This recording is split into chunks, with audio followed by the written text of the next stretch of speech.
प्रिय विद्यार्थियों, अभी पिछले लेक्चर में मैंने आपको लोकतंत्र के गुणों के बारे में विस्तार से चर्चा की। आपको ये बताने का प्रयास किया कि लोकतंत्र एक सर्वोत्कृष्ट शासन प्रणाली है और क्यों है, उसके पीछे इसकी क्वालिटीज़ क्या है, इसके गुण क्या हैं, मेरिट्स क्या हैं, उनको हमने विस्तार से जाना। लेकिन हर अच्छाई में कभी कभी कुछ उसका दूसरा पक्ष भी होता है, कुछ अवगुण भी होते हैं, दोष भी होते हैं। इसलिए लोकतंत्र का एक क्लियर एनालिसिस करने के लिए ज़रूरी है कि हम इसके गुणों के साथ साथ इसमें कौन कौन सी कमियां हैं, कौन कौन से दोष हैं, उनको भी जानें। और उसके पीछे मूल भाव ये है कि अगर यदि हम दोषों को जान लेंगे तो उनको दूर करने के उपाय भी ऑटोमेटिकली निकल के आते हैं। ये कोई शक ही नहीं है, इसमें कोई दोहराई ही नहीं है कि लोकतंत्र से अच्छी कोई शासन प्रणाली या व्यवस्था अस्तित्व में नहीं है। लेकिन समय, देश, काल और परिस्थिति के आधार पर इसमें कुछ अवगुण, कुछ दोष भी हैं और निश्चित तौर पर यदि वो दोष समाप्त कर लिए जाएं तो इसमें किसी प्रकार की कोई कमी इस विचारधारा में नहीं रह सकती है। आज इस लेक्चर में हम लोकतंत्र के दोष क्या हैं उनको जानने का प्रयास करते हैं। लोकतंत्र प्रणाली को कार्य रूप देने में कई व्यवहारिक कठिनाइयों का सामना हमें करना पड़ता है और उसके कारण इसकी कड़ी आलोचना भी कुछ विद्वानों द्वारा की गई है।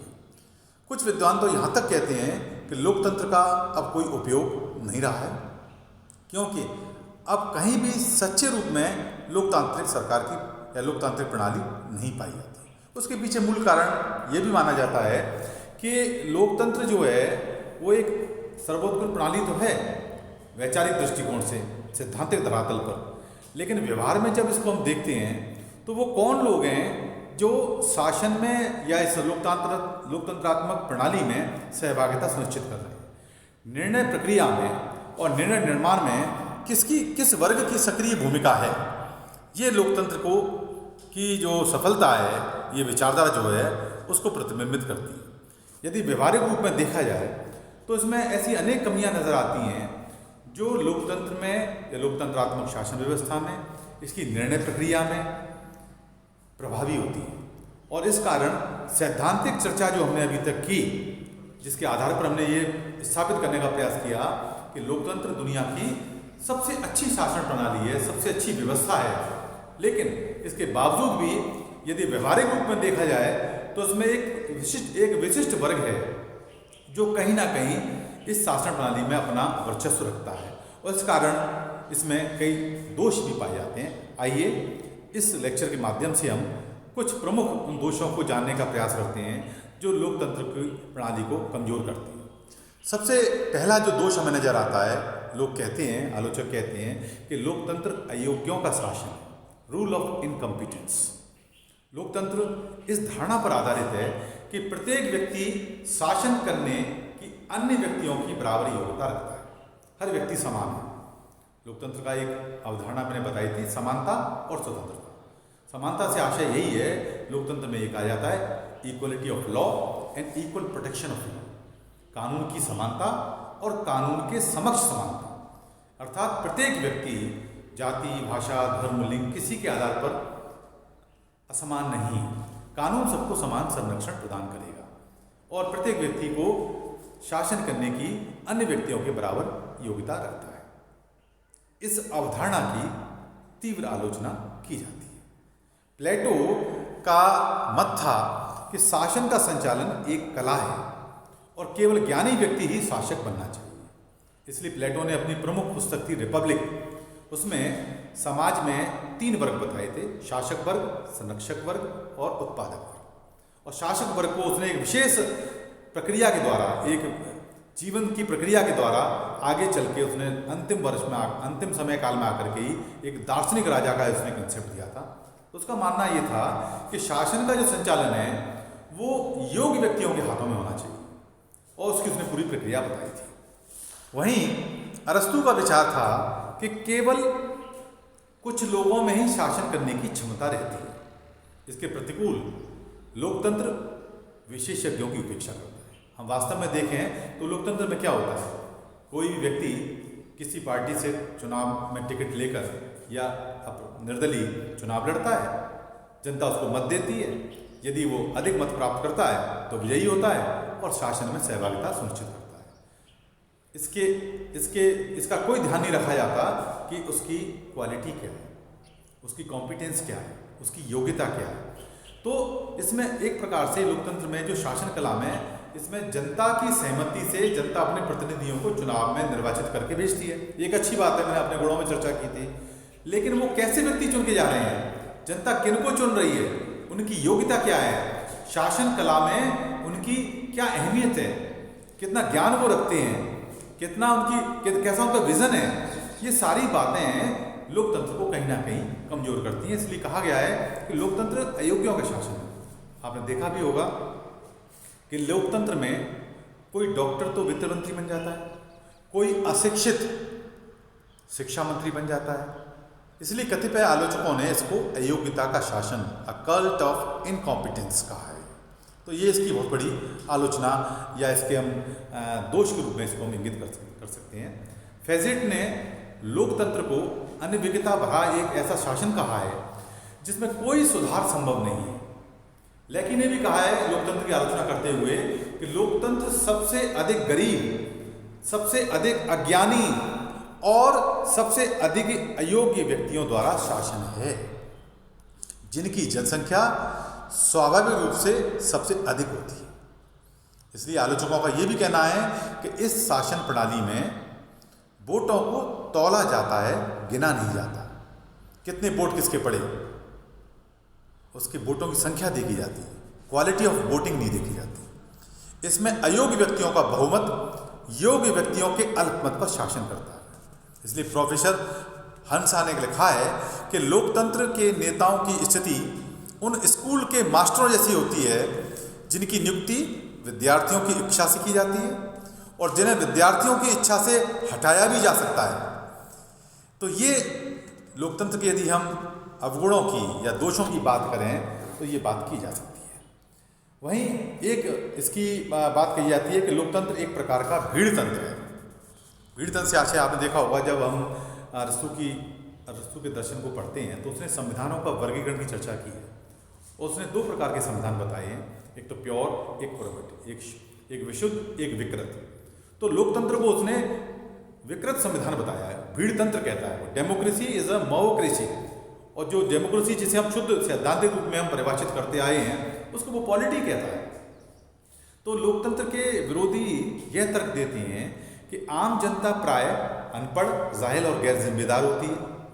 लोकतंत्र में उसके मन को अहमियत देने के लिए भीड़ तंत्र मतलब मोबोक्रेसी को बढ़ावा मिलता है। परिणाम यह होता है कि गुणवत्ता जो क्वालिटी की जगह क्वांटिटी को प्रमुखता दे दी जाती है। और तो ये इसका एक बहुत बड़ा दोष है।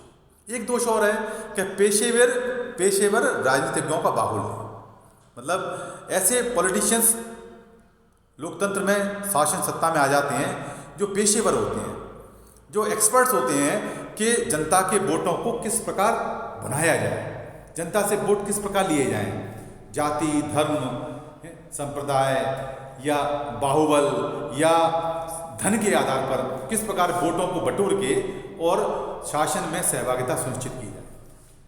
लोकतंत्र में आम जो नागरिक है, जो कॉमन मैन है, उसकी कितनी बोली है, कितनी अहमियत है, ये एक चिंता का विषय है। तो आलोचक इस पॉइंट ऑफ व्यू से भी आलोचना करते हैं कि लोकतंत्र में पेशेवर जो राजनीतिज्ञ हैं उनका बोलबाला है। लोकतंत्री शासन में कुछ लोग राजनीति को अपना पेशा बना लेते हैं और जैसे भी संभव हो वे अपने पद से चिपके रहने का प्रयास करते हैं।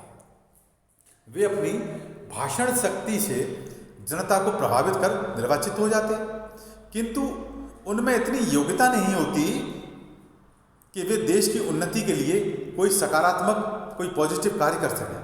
अतः उनसे लोकहित की आशा करना व्यर्थ है। एक और आलोचना की जाती है या इसका जो दोष है वो है भ्रष्ट नेतृत्व। लोकतंत्र में ये आम चर्चा है कि लोकतंत्रात्मक व्यवस्था में भ्रष्टाचार को कैसे समाप्त किया जाए। सबसे अधिक भ्रष्टाचार लोकतंत्रात्मक शासन व्यवस्था में देखने को मिलता है। तो उसके पीछे मूल बात ये कही जाती है कि जनसाधारण का राजनीतिक विवेक चूंकि बहुत निम्न स्तर का होता है, इसलिए लोकतंत्र जरूरत पर नेता डेमोक्रेसी को खुलकर खेलने का अवसर मिलता है। अर्थात वो नेता जो अच्छे भाषण देते हैं, जो ओजस्वी भाषण देते हैं, जो वाग्वीर होते हैं, जो मंच पर खड़े होकर जनता को किस प्रकार जोश में लाया जाए और उस जोश में आकर के वो जनता अपना होश खो बैठती है, अपना विवेक को छून हो जाती है और उनको वोट दे बैठती है। और वोट क्या आता है, जब चुनाव जीत जाते हैं तो एक निश्चित समय के लिए सरकार का एक हिस्सा बन जाते हैं।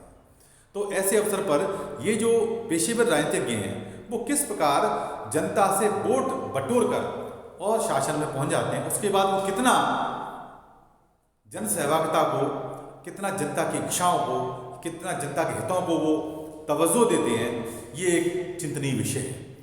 भ्रष्ट नेता जनता की भावनाओं से खिलवाड़ करके वोट बटोर लेते हैं और फिर नारेबाजी की आड़ में अपने स्वार्थों को बढ़ावा देते हैं। चरित्रहीन राजनीतिज्ञ अनेक स्थानों पर या संस्थाओं के प्रभावशाली लोगों के साथ सौदेबाजी करके जनता को उल्लू बनाते हैं और उनकी आंखों में धूल झोंक देते हैं। तो आमतौर पर लोकतंत्र की यदि हम दोषों की चर्चा करें तो पेशेवर राजनीतिज्ञों का जो बोलबाला लोकतंत्रात्मक व्यवस्था में देखा जाता है, ये कहीं ना कहीं एक बहुत बड़ा ब्लॉक कलंक लोकतंत्रात्मक विचार की क्रियान्विति में देखने को मिलता है। एक और दोष है, वो है उग्र दलबंदी। ये फैक्ट है कि लोकतंत्रात्मक शासन व्यवस्था में राजनीतिक दल उसकी धमनियों का काम करती है। जैसे हमारे शरीर में नसें होती हैं, वेन्स होती हैं, जिनमें कि रक्त का प्रवाह होता है, जिससे हमारा शरीर जीवित होता है, हम कार्य कर पाते हैं। इसी प्रकार लोकतंत्र को जीवित बनाए रखने के लिए जो दलीय प्रणाली है, जो पार्टी सिस्टम है, वो उसकी धमनियों का कार्य करती है, क्योंकि ये राजनीतिक दल ही जनता को अवेयर करती है और शासन व्यवस्था को संचालित करने में सक्रिय सहयोग देती है। लेकिन ये दलीय प्रणाली का जो एक विकृत रूप लोकतंत्रात्मक व्यवस्था में देखने को मिलता है, वो है पार्टिजन, उग्र राजनीतिक दलबंदी। और इस दलबंदी के आधार पर ये दल किस प्रकार जनता के अंदर जहर घोल देते हैं, जिस प्रकार सामाजिक समरसता को समाप्त करने का प्रयास करते हैं, उद्देश्य वोट बटोरना, वोट बैंक तैयार करना अपना, ये कहीं ना कहीं लोकतंत्र का एक बड़ा दोष देखने को मिलता है। लोकतंत्री शासन प्रणाली में उग्र दलबंदी पाई जाती है।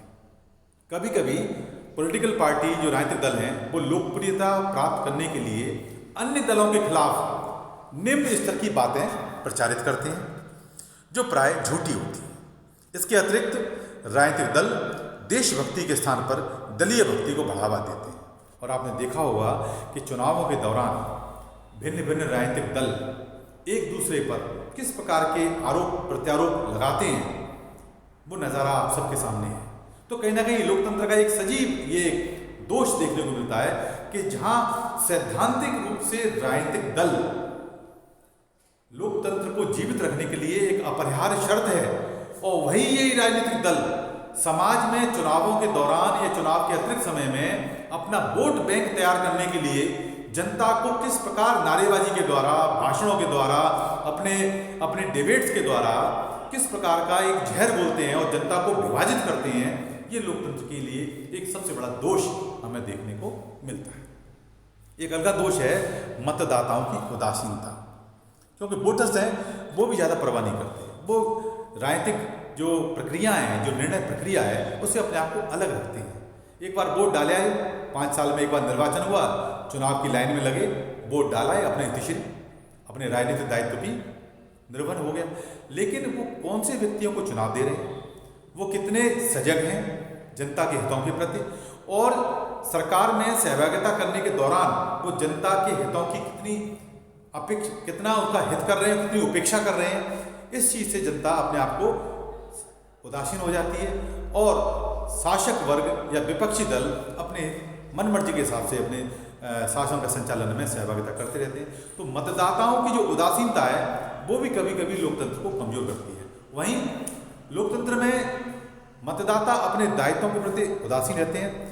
मतदान करने वाले व्यक्तियों का प्रतिशत बहुत कम होता है। इस उदासीनता के परिणामस्वरूप सत्ता ऐसे लोगों के हाथों में पहुंच जाती है जो मतदाताओं को बहकाने में सफल हो जाती है। एक और दोष हम इंगित कर सकते हैं, वो है बहुमत की तानाशाही। बहुमत की तानाशाही लोकतंत्र में अंततोगत्वा बहुमत दल की निरंकुशता स्थापित हो जाती है। कभी कभी बहुमत अल्पमत का दमन करने लगता है।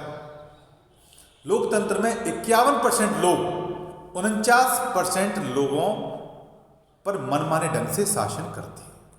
आप देखिए, लोकतंत्र में शासन का संचालन कौन करता है? बहुमत दल।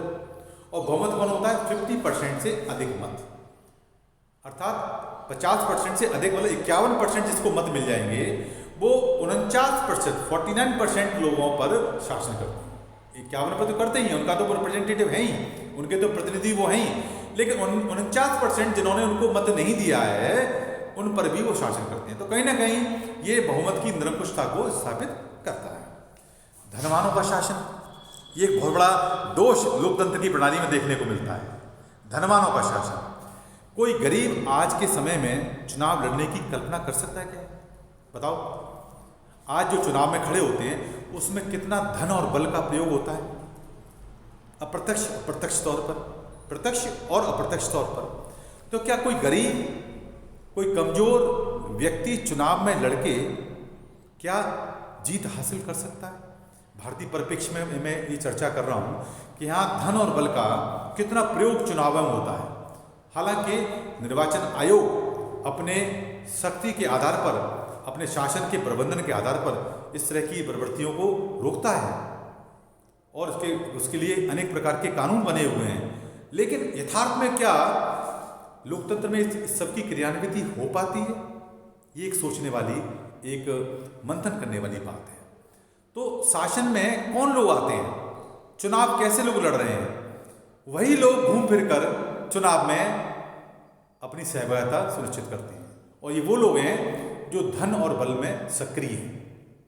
गरीब व्यक्ति या कमजोर व्यक्ति समाज का चुनाव, ना तो उसको टिकट मिलती है, ना वो स्वयं लड़ पाता है, ना वो मतदाताओं को बहका पाता है, इसलिए वो सरकार में या शासन व्यवस्था में या निर्णय प्रक्रिया में अपनी सक्रिय भूमिका का निर्वहन करने का जो अवसर ही नहीं मिल पाता, उससे वंचित रहता है। तो इस अर्थ में लोकतंत्र धनवानों के शासन में परिवर्तित हो जाता है। इसलिए हम इसको लोकतंत्र ना कहकर के धनिक तंत्र के रूप में भी परिभाषित कर सकते हैं एक बार के लिए। लोकतंत्र का आधार निर्वाचन होता है, और निर्वाचन द्वारा शासनकर्ता केवल उन्हीं लोगों के बस की बात होती है जो धनी और साधन संपन्न होते हैं, जैसा मैंने आपको बताया। लोकतंत्र शासन में चुनाव लड़ने का काम जो रिच पीपुल हैं, जो धनी व्यक्ति हैं और साधन संपन्न लोग हैं, वही कर सकते हैं। जब धनवान लोग ही विधायिका में या विधानमंडल में निर्वाचित होते हैं तो कानून निर्माण में वे धनिक वर्गों के हितों का ही ध्यान रखेंगे। सीधी सी बात है। जो चुनाव में लड़ने जा रहा है, हो सकता है कुछ चुनावों में कुछ धनिक वर्ग ने, कुछ समुदायों ने चंदा दिया हो, चुनाव में जीत गया, और विधि निर्माण यदि हो रहा है विधानमंडल में, तो वो किनका ध्यान रखेगा? उन गरीब लोगों का, या जिन लोगों ने चुनाव में उसको करोड़ों रुपए दिए चंदे के रूप में, सहयोग राशि दी, उसके आधार पर चुनाव लड़ा। तो निश्चित तौर पर कहीं ना कहीं लोकतंत्र का एक बड़ा दोष है कि ये इसमें धनवानों का बोलबाला होता है, और धन के आधार पर वो बल का भी प्रयोग होता है। धन और बल ये दोनों एक दूसरे के कॉकस हैं, जुड़े हुए हैं। वहीं लोकतंत्र में एक दोष और है, वो है नैतिक मूल्यों की उपेक्षा। मॉरल वैल्यूज बिल्कुल समाप्त हो जाते हैं। लोकतंत्र में आमतौर पर नैतिक मूल्यों की उपेक्षा की जाती है। चुनाव के समय विभिन्न प्रत्याशी एक दूसरे पर कीचड़ उछालते हैं। आपने देखा ही है, टीवी पर देखा होगा, जब चुनाव आ रहे होते हैं तो विभिन्न राजनीतिक दल या प्रत्याशी एक दूसरे पर अनर्गल आरोप लगाते हैं, एक दूसरे को नीचा कमजोर करने का प्रयास करते हैं, समाज में बदनाम करने का प्रयास करते हैं, जिससे कि समाज में उनकी छवि अच्छी हो जाए और जनता उनको वोट दे दे। क्योंकि वो उद्देश्य है कि जनता से अधिक मत प्राप्त करके विजय प्राप्त करना और शासन की सहभागिता के लिए अपना स्थान सुनिश्चित करना। एक दूसरे पर कीचड़ उछालते हैं, मिथ्या प्रचार करते हैं, जीतने के लिए घृणित प्रचार भी करते हैं, घृणित साधनों का प्रयोग भी करते हैं। तो ये सारी बातें कहीं ना कहीं लोकतंत्र में एक दोष के रूप में हम इंगित कर सकते हैं। एक और एक खर्चीला शासन। लोकतंत्र एक बहुत खर्चीली शासन व्यवस्था है, पूरी व्यवस्था, क्योंकि इसमें लोकमत के संगठन, प्रचार, चुनाव इत्यादि पर करोड़ों रुपए खर्च होते हैं। उदाहरण के लिए आप देखो, भारत में जो वोटर्स हैं, मतदाता हैं, उनका फोटो परिचय पत्र जारी करने का खर्चा 2200 से 3300 रुपये करोड़ आंका गया था किसी समय। यदि यह पैसा अन्य रचनात्मक कार्यों में लगाया जाता तो राष्ट्र की प्रगति में अभूतपूर्व योगदान हो सकता था। दूसरा, हर इंटरवल के बाद एक लंबे लंबे चुनाव होते हैं। पहले ग्राम पंचायतों का चुनाव, फिर पंचायत समितियों का चुनाव, फिर जिला परिषद का चुनाव, फिर नगर पालिका का चुनाव, फिर नगर निगम का चुनाव, फिर विधायकों का चुनाव, एमएलएज का, फिर एमपीज का चुनाव। पूरा शासन व्यवस्था चुनावों से घिरी रहती है। इस समस्त व्यवस्था पर कितनी राशि व्यय होती होगी, कितने शासन प्रशासन की समस्त व्यवस्थाएं इसमें झोंक दी जाती हैं, और जो लोग इन चुनावों में खड़े होते हैं वो कितना पैसा इस पर व्यय करते होंगे। इन सारी चीज़ों को यदि एक राष्ट्रीय आय के रूप में देखा जाए और इस आय को यदि चुनावों में खर्च ना करके जन कल्याण के कार्यों में खर्च किया जाता तो पूरा कायाकल्प हो सकती थी देश की व्यवस्थाओं की। तो इसलिए लोकतंत्र का एक बड़ा दोष ये माना जाता है कि ये बहुत खर्चीली शासन व्यवस्था है। एक और बात कही जाती है कि अकुशल शासन भी है। लोकतंत्रात्मक जो शासन प्रणाली की में कुशलता का सर्वथा अभाव देखा गया।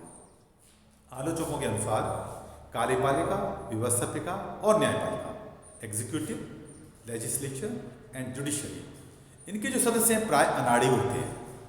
इन पर राजकीय नीति बनाने और उसके क्रियान्वयन का दायित्व होता है, और ऐसे लोगों पर जो दायित्व है जो कि अकुशल है तो वो किस प्रकार की नीति बनाएंगे, ये एक चिंतनीय बात है।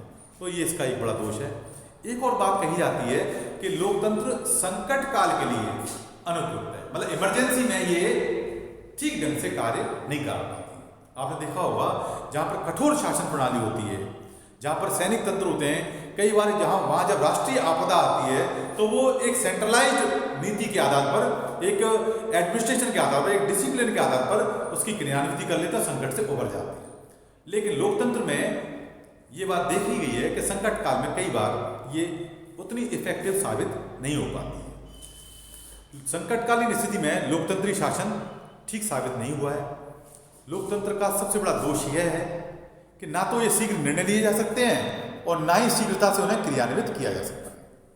लोकतंत्र में चूंकि सभी को अपने विचार व्यक्त करने का अधिकार होता है, और सरकार ने यदि कोई नीति बनाई तो दूसरे वर्ग जो विपक्षी दल हैं यानी जो लोग हैं या नागरिक हैं वो उसके विरोध में खड़े हो जाते हैं। जगह जगह एजिटेशन करना, धरने देना, आगजनी करना वैधानिक और अवैधानिक साधनों के माध्यम से, तो ये कहीं ना कहीं व्यवस्था को कमजोर करते हैं। तो ये चीज़ लोकतंत्र में ही देखी गई है।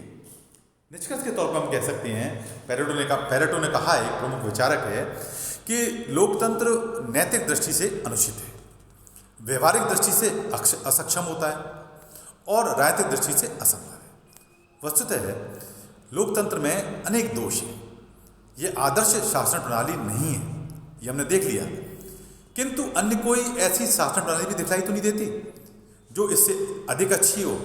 इसलिए जेम्स मिल का ये कथन स्वीकार करना पड़ेगा कि लोकतंत्र के विरोध में दी जाने वाली युक्तियों में जो कुछ सार प्रतीत हुआ है उसको पूरा महत्व देते हुए भी मैं सहर्ष उसके पक्ष में ही निश्चय किया। द्वितीय महायुद्ध के पश्चात तीसरी दुनिया के विकासशील देशों में लोकतंत्र का भविष्य बहुत आशाजनक नजर आ रहा है, लेकिन कुछ ही समय बाद सभी आशाओं पर पानी फिर गया था। दुनिया के नक्शे से लोकतांत्रिक देशों की संख्या दिन प्रतिदिन कम होती गई। साम्यवाद, सैनिक और व्यक्तिगत महत्वाकांक्षा से प्रेरित निरंकुशता ने लोकतंत्र को बुरी तरह से कुचला। इतिहास में हमने देखा सारी बातें, और आज विश्व में लोकतंत्र केवल कुछ ही देशों में अपना वास्तविकता से अस्तित्व बनाए हुए है, जिसको हम रियल डेमोक्रेसी कह सकते हैं। यह एक आश्चर्यजनक दुखद तथ्य है कि विश्व के 193 देशों में केवल 26 देश या कुछ ही देश ऐसे हैं जो सही अर्थों में जहाँ लोकतंत्र वास्तव में सही मायने में कायम है। अन्यथा कहीं एक दलीय शासन प्रणाली है, तो कहीं साम्यवादी शासन प्रणाली है, तो कहीं सैनिक पारिवारिक निरंकुशता ने लोकतंत्र को दबा रखा है। लोकतंत्र के दोषों और त्रुटियों को देखते हुए क्या उसका परित्याग करना उचित होगा, ये भी एक सोचने की बात है। हमने तमाम दोषों की चर्चा भी की, लेकिन क्या इसका मतलब ये है कि लोकतंत्र को छोड़ दिया जाए, समाप्त कर दिया जाए? ऐसी स्थिति में विकल्प का प्रश्न महत्वपूर्ण हो जाता है कि आपके पास अन्य विकल्प क्या है। लोकतंत्र में जितने भी सैद्धांतिक रूप से हमने चर्चाएं की, जितने उसके प्रकारों की चर्चा की, जो उनके दृष्टिकोणों की चर्चा की, उसके गुणों की बात की, दोषों की भी बात की है, इन सारी बातों को ध्यान में रखते हुए क्या कोई आपके पास दूसरा विकल्प है? अभिजात तंत्र, गुट तंत्र, अधिनायक तंत्र आदि जितने भी विकल्प हैं उनमें भी कोई ना कोई लोकतंत्र से उत्तम सिद्ध नहीं हुआ है। अतः वर्तमान स्थिति में एक ही विकल्प रह जाता है, वह यह कि जहाँ तक संभव हो सके लोकतंत्र की जो कमियाँ हैं जिनको हमने अभी चर्चा की उनको दूर किया जाए। पूर्व के लेक्चर के स्टार्टिंग में मैंने आपको कहा था कि ये फैक्ट है कि किसी भी प्रणाली में अच्छाइयाँ भी होती हैं और बुराइयाँ भी होती हैं, लेकिन सैद्धांतिक दृष्टिकोण से और उसके गुणों पर यदि चर्चा की जाए लोकतंत्रात्मक विचारधारा और व्यवस्था में, तो ये सर्वोत्तम व्यवस्था है। दोष हैं तो उस समय की सामाजिक आर्थिक कुछ परिस्थितियाँ हैं, कुछ आर्थिक परिस्थितियाँ हैं, कुछ राजनीतिक परिस्थितियाँ हैं, उनमें सुधार किया जा सकता है और सुधार करके हम इसको ठीक कर सकते हैं। और इस संदर्भ में एक प्रमुख विचारक रहे C.D. बर्न्स, उनकी मुझे युक्ति याद आ रही है, वो यहाँ उसको इंगित करना उचित होगा। उन्होंने कहा था कि इस बात से कोई इनकार नहीं करता कि वर्तमान प्रतिनिधि सभाओं में अनेक त्रुटियां हैं। इस बात से कोई इनकार नहीं किया जा सकता, नहीं कर सकता कि वर्तमान प्रतिनिधि सभाओं में, प्रतिनिधि सभा का मतलब वर्तमान लेजिस्लेचर्स में, विधायक मंडल में अनेक त्रुटियां हैं। जो चर्चा हमने की कि विधानमंडल में कौन चुन के जा रहे हैं, कैसे चुने जा रहे हैं, कैसे वो कार्य कर रहे हैं, निर्णय कैसे लिए जा रहे हैं, ये सारी बातें, धन बल का प्रयोग, ये सारी चर्चा मैंने की है अभी आपसे। तो वर्तमान प्रतिनिधि सभाओं में अनेक त्रुटियां हैं, बहुमत का नरमगोचता है, सारी बातें की हमने। पर यदि मोटर गाड़ी खराब हो जाए तो इसकी जगह बैलगाड़ी का इस्तेमाल करना मूर्खता ही होगी। आज आप कोई गाड़ी खरीदते हैं, वो पंचर हो जाए या उसमें खराबी आ जाए तो इसका मतलब वो गाड़ी बेकार है, वो इंजन बेकार है, ये सिस्टम खराब है, हम वही पुरातन बैलगाड़ी में बैठ के जाएंगे। कमियां हो सकती हैं, कमियों को दूर करने का प्रयास किया जा सकता है। ये कहना C.D. बर्न्स ने जो इंगित किया है कि हो सकता है कि जो प्रतिनिधि सभाएं हैं जो विधानमंडल में, उनमें कुछ कमियां हैं, लेकिन उसका मतलब ये नहीं है कि आपकी मोटर गाड़ी, कार या मोटरसाइकिल खराब हो जाए, पंचर हो जाए तो उसे फेंक करके, छोड़ करके हम बैलगाड़ी को पकड़ लें और बैलगाड़ी में बैठ के जाएं, चाहे इसकी कल्पना कितनी मधुर क्यों ना हो। इस विवरण से आपको लोकतंत्र के गुणों और दोषों के बारे में स्पष्ट ज्ञान हुआ होगा। और ये फैक्ट है कि आज के संदर्भ में लोकतंत्र का कोई ऑल्टरनेट, कोई विकल्प नहीं है, क्योंकि यही वो एक शासन व्यवस्था है जिसमें समानता, स्वतंत्रता, न्याय और भ्रातृत्व, ये 4 पिलर के आधार पर इसका संचालन किया जाता है। चाहे ये शासन प्रणाली के रूप में हो, चाहे ये आर्थिक प्रणाली के रूप में हो, चाहे एक सामाजिक प्रणाली के रूप में हो, चाहे एक हमारी एक सोच हो, जीवन शैली हो, एक जीवन का दर्शन हो, इन समस्त सिस्टम के अंदर लोकतांत्रिक जो सिस्टम है, जो विचारधारा है, जो व्यवस्था है, वो सर्वोत्तम व्यवस्था है, क्योंकि इसमें जन सहभागिता की सुनिश्चितता की जाती है और निर्णय निर्माण और निर्णय प्रक्रिया में कहीं ना कहीं जन सहभागिता होती है और जो प्रभु सत्ता है वो अंतिम रूप से जनता के हाथ में होती है। खास बात यह है, यदि कोई शासन प्रणाली गलत कार्य करती भी है या जनता की भावनाओं का सम्मान यदि वो नहीं भी कर पाती है, तो आने वाले चुनावों में वो उस सरकार को, उस सिस्टम को अपदस्थ कर देती है और निर्वाचन के माध्यम से दूसरे योग्य व्यक्तियों को वो निर्वाचित करके भेजती है। तो चुनाव में जो हार जाने का जो भय है वो शासन को जन कल्याणकारी कार्यों की तरफ प्रेरित करता है। आशा है ये विषय आपको स्पष्ट हुआ होगा।